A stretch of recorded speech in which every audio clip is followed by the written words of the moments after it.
यूं ही नहीं मैं बन जाता हूं। कुदरत के कोने कोने से खूबियां खोज लाता हूं। गुणवत्ता की गहराइयों का गोताखोर हूं मैं। यूं ही नहीं मैं रजनीगंधा बन जाता हूं। चुनावी नतीजों में इस वक्त इंडिया गठबंधन की 234 सीटें नजर आ रही हैं। एनडीए 291 पे नजर आ रही है। तो सरकार बनाने का अधिकार तो एनडीए का है, लेकिन फिर भी इंडिया अलायंस रूल आउट नहीं कर रही कि वो भी एक कोशिश करेगी चंद्रबाबू नायडू और नीतीश कुमार से संपर्क जोड़ने की। मैं पूछना चाहती हूं कि क्या इस वक्त राजनीतिक नैतिकता यही बताती है कि इट्स एन ओपन फील्ड, कोई भी कुछ भी कर सकता है? सबसे पहले बहुत बहुत धन्यवाद। इंडिया अलायंस को इस बार आपने इंडिया अलायंस नहीं बोला। कई महीनों से लगातार कई प्रवक्ता और भारतीय जनता पार्टी के नेता इंडिया अलायंस को बार बार इंडिया अलायंस कहते थे। मुझे लगता है कहीं ना कहीं दिखलाता है कि किस तरीके से इंडिया वर्ड से भारतीय जनता पार्टी हमेशा लगातार डरती भी थी और लगातार इंडी बोलकर एक गलत मैसेज भी देती थी। जिस तरीके से राहुल जी ने आज प्रेस में बड़े क्लियरली कहा कि कल हमारी जो बैठक होगी, उस बैठक के बाद ये डिसीजन लिया जाएगा कि इसमें आगे क्या करना है, क्योंकि इंडिया अलायंस एक डेमोक्रेटिक अलायंस है। जिस तरीके से पिछले 4 से 5 महीने से लगातार इंडिया अलायंस की मीटिंग हुई, सार्वजनिक रूप से सबके सामने बैठ के बैठक हुई, सब लोगों ने अपनी बातों को रखा, एक एक सीट पर डिस्कशन हुआ, तो ये दिखलाता है कि बहुत ज्यादा डेमोक्रेटिक अलायंस है। परंतु दूसरी तरफ एनडीए का जो चुनाव था वो कहीं से भी एनडीए का चुनाव नहीं लगता था। कभी Bharatiya Janata party guarantee word कभी भी नहीं यूज हुआ, एनडीए की गारंटी कभी भी वर्ड नहीं यूज हुआ। केवल और केवल मोदी जी के नाम पे एक चुनाव लड़ा गया। मोदी की गारंटी। आपके सामने नतीजा आपके सामने है। यूपी के अंदर जिस तरीके से डबल इंजन की सरकार की आप लोग बात करते थे, यूपी का नतीजा दिखाता है कि देश की क्या सोच है इंडिया अलायंस के लिए और देश की क्या सोच है एनडीए के लिए।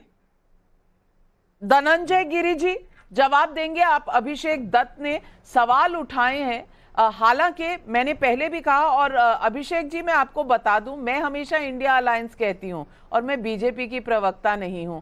तो बीजेपी अगर इंडिया अलायंस कहता है तो आपकी लड़ाई राजनीतिक तौर पर भी उनके साथ है और उनके प्रवक्ताओं के साथ है। मुझे कम से कम ये उम्मीद है कि अब लोकतंत्र की जब जीत होती हुई नजर आ रही है और आप इसे मान भी रहे हैं कि आज सारे ईवीएम भी दुरुस्त हैं, इलेक्शन कमीशन भी ठीक है, तो कम से कम आप मीडिया को भी अपना एक तरह से पिलर ही मानेंगे इस पूरे लोकतंत्र का, और हम पर वार कुछ कम होंगे। राजनीतिक वार आपके जारी रहें, इसमें हमें कोई दिक्कत नहीं है। देखिए, ईवीएम पे सवाल अगर आप नाविका जी सबसे पहले जो बात वो जी आप बोलिए दानंजय गिरी जी। नाविका जी जो बात वो कह रहे हैं वो उनके सवाल में उनके जवाब है। वो कह रहे हैं कि नरेंद्र मोदी के नाम पर, तो नरेंद्र मोदी के नाम पर भारतीय जनता पार्टी तीसरे टर्म में सबसे बड़ा राजनीतिक दल बन के उभरा है। और उसके बाद एनडीए की सरकार, जब 2014 में हम सरकार में आए थे, तब भारतीय जनता पार्टी को अकेले बहुमत था, सरकार हमने एनडीए की बनाई।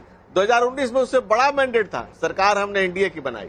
आज 2024 में भी हम एनडीए की सरकार बनाने जा रहे हैं। ये ठीक बात है कि हमारे विरोधी भी हमारे लिए बहुत ऊंचा मानक सेट किए, हम भी ऊंचा मानक रखते हैं अपने लिए, लेकिन अगर मानक से कुछ सीटें, जैसा कि रुझान में पता चल रहा है, कुछ कम आ रही है, तो हमारे विरोधी सिर्फ इस बात से खुश है कि मानक से कुछ कम आ रहा है। लेकिन अगर आप बात करें तो हम क्लियर मेजोरिटी में है, एनडीए क्लियर मेजोरिटी में।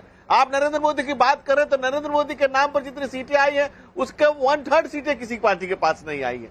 तो उसके बावजूद भी मैं विरोधियों का बड़ा एहतराम करता हूं, मुखालफत से मेरी शख्सियत संवरती है, और ये हमारे लिए भी पैमाना है कि हमारे विरोधी भी हमें कितने ऊंचे मानक पर रखते हैं, कितना हमारा ऊंचा मूल्य है। इसके लिए हम जनता, और ये क्यों है, क्योंकि जनता के जन सरोकार का काम करने वाली नरेंद्र मोदी के नेतृत्व में जो काम किया गया, जो प्रो इनकम्बेंसी की सरकार चली, आज हम उड़ीसा में सरकार बना रहे हैं, आज हम आंध्रा में अलायंस में सरकार बना रहे हैं, हम कई प्रदेशों में सरकार बनाते जा रहे हैं। ये ठीक बात है कि इसके बाद हम मंथन करेंगे कि जो हमने मानक अपने लिए तय किए थे उससे कुछ कम क्यों आए, इस पर चिंतन होगा, मंथन होगा। लेकिन कुछ लोग सिर्फ इस कारण से प्रसन्न हैं कि उनके कुछ सीटें बढ़ गई हैं और हम अपने मानक से थोड़ा सा नीचे आए हैं, लेकिन अभी भी हम आज भी मेजोरिटी में हैं, क्लियर कट मेजोरिटी में एनडीए की सरकार बनने जा रही है। बावजूद इसके अगर विरोधी इसी बात से प्रसन्न है तो उन्हें प्रसन्न रहना चाहिए, क्योंकि शायद उन्हें यह भी उम्मीद नहीं थी और हमसे बहुत ज्यादा उम्मीद थी। लेकिन उससे भी बड़ी बात जो नाविका जी आप कह रही थी, लोकतंत्र रहना चाहिए। सरदार अटल बिहारी वाजपेयी ने कहा था चुनाव आएंगे जाएंगे, पार्टियां बनेंगे बिगड़ेगी,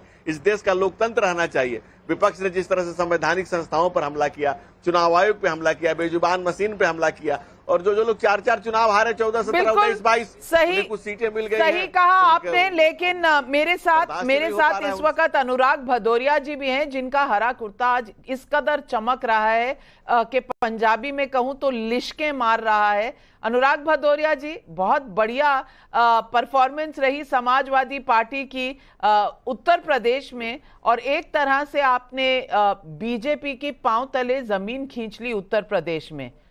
क्या राज है? कौन सी गुट्टी पिलाई थी? वो तो नाविका जी, आपको भी बहुत बहुत बधाई, धन्यवाद। आपके साथ तो हमारी हमेशा से तीखी नोक झोंक रहती है, क्योंकि मेरा मुद्दा महंगाई बेरोजगारी रहता था, बीजेपी का मुद्दा मीट मछली मुर्गा और पता नहीं क्या क्या बाबरी ताला और मंगलसूत्र रहता था। और हमारी इस महंगाई बेरोजगारी का मजाक भी बहुत उड़ाया जाता था कि भदौरिया जी आएंगे तो महंगाई बेरोजगारी की बात करेंगे। लेकिन आज सुधांशु जी नहीं है तो शायद उनसे मैं पूछता, वो हमेशा महंगाई दर ही पूछते रह गए। उनको पता नहीं, वो महंगाई दर पूछते रहे, नीचे से जनता उनकी दर ही खींच ले गई, वो धड़ाम से गिर गए। तो सवाल ये है कि आज उत्तर प्रदेश में भाजपा एकदम खटाखट हार रही है और समाजवादी इंडिया गठबंधन फटाफट जीत रहा है। और ये मैं तब भी कहता था, आज भी कह रहा हूं, जब ये उत्तर प्रदेश की अगर आप बात करेंगे और देश की बात करेंगे तो जनता ने भारतीय जनता पार्टी के जो मुद्दे थे वो मुद्दे नहीं होते थे, जनता के मुद्दों पे तो कभी बात ही नहीं की।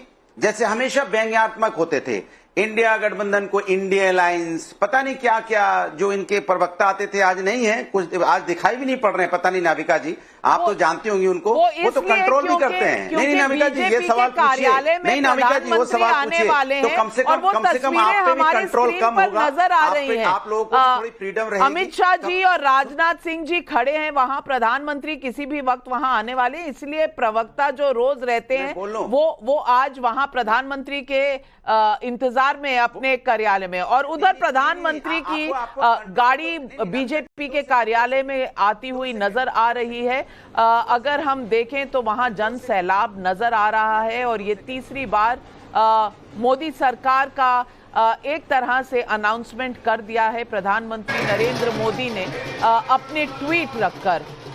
देखते हैं इन तस्वीरों को, और प्रधानमंत्री की आज बॉडी लैंग्वेज हर आदमी देखना चाह रहा होगा, क्योंकि चाहे बीजेपी को अकेले वर्डिक्ट ना मिला हो, लेकिन एनडीए का वर्डिक्ट जो है वो हाफे मार्क से ज्यादा है। आनंद रंगनाथन जी, ये मॉरल विक्ट्री इंडिया अलायंस की है और एक्चुअल विक्ट्री एनडीए की है।